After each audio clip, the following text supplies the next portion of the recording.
I'm gonna do this in a really sloppy way because I haven't thought it through. But my favorite thing is when people take Milarepa's quotes and totally like orchestrate them out of context. Okay, so the thing about the ghost, it's not that Milarepa said, "Oh, the ghost doesn't exist. It was just in my mind." He was saying it doesn't exist ultimately, just like you yourself and humans don't exist ultimately. I know I've explained this before. In fact, I did it right around that. I remember I have a very clear memory of just being like, "This needs explaining." Right around that I-10, I-110 curve. Ugh, I was like, all right, guys, you don't have like these tiers. It doesn't work this way. Like, if you say the ghost doesn't exist, you're basically, you have to say equally so that all these things that seem so very real, like this flesh bucket, like this is just as not real, just as in your mind as the ghost. These things require very specific, careful language so that we don't spew contradictions into material reality and then ultimately create to reinforce these cognitive biases. Milarepa was saying that at the ultimate level, just as the human, just as the God, just as Buddha doesn't exist, so too does the ghost not exist. It's all in mind because only mind exists. Haha, just kidding. Mind does not exist.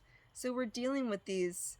You always have to be careful with your language because language is inherently relative. It's inherently, you have to be very careful with it. Just like the Tao that can be spoken is not the true eternal Tao, because language in and of itself is a barrier that prevents any such true experience of the Tao. So you have to be able to do these things. Well, you don't have to, but sometimes people like myself utilize these techniques, utilize language to transcend language, utilize thought to transcend thought, rather than like, oh, avoid the thought, clear awareness. I get that. There are different things. Different things work for different people. But in order to be concise, precise, and accurate, we have to be methodical, be diligent, be vigilant with our language. And I'm so not diligent, vigilant, etc. with my language. So I constantly have to review and just go, ah, oh, God. So I either come out and say it out loud and I'm like, oh, I fucked up, guys. Or, which I'm doing often now, or I will do it internally and I'll go through the process of dissolving that, or I'll forget to and it'll happen in the dream world. But regardless, because you have to make yourself so obsessed with the idea or with the notion or with the objective of averting any type of cognitive biases, and that requires analysis of your thoughts. And I hear so often in certain circles, like, don't mess with the thought, don't engage with the thought. No. Sure, like, if you want to just, you can dissolve it, but you're not going to have an awareness of all the patterns in which it, like, it's so much more productive to do both. And therefore we'll catch ourselves when we say things that aren't accurate, or we'll take someone else's quote and we'll present it in a way which is not speaking to the entire truth. And in not speaking to the entire truth and only speaking one side, then we ultimately not only, I don't need to go any further with that, but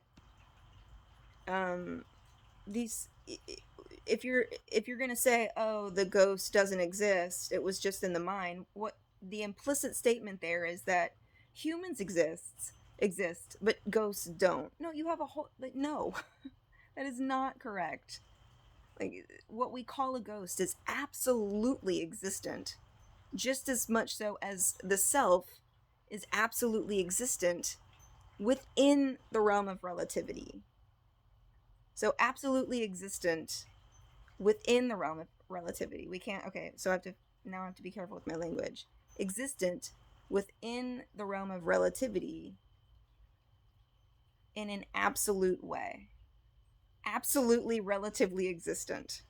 You can't just say, I mean, you can't just say, oh, this is kind of real, and then this is like really, really real, and then like it doesn't work that way. All the realms relatively exist, all entities relatively exist. People like Milarepa and other such entities that have a particular sensitivity and susceptibility to other realms that normal human orientation does not with their sensory experience.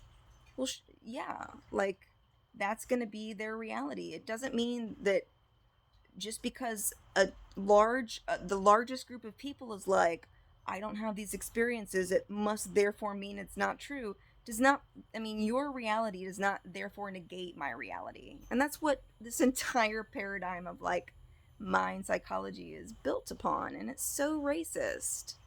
Because, like, I don't mean to hate here. Like, there are plenty of like surviving like white paradigms that still maintain that connection to the Fey realm, that still maintain the connection to the more subtle aspects of reality phenomenology and higher states of consciousness. But the overwhelming like white paradigm is the least sensitive, like the least vibrationally elevated, and we have all these other cultures and paradigms that it just came and went, you know, and then forced assimilation.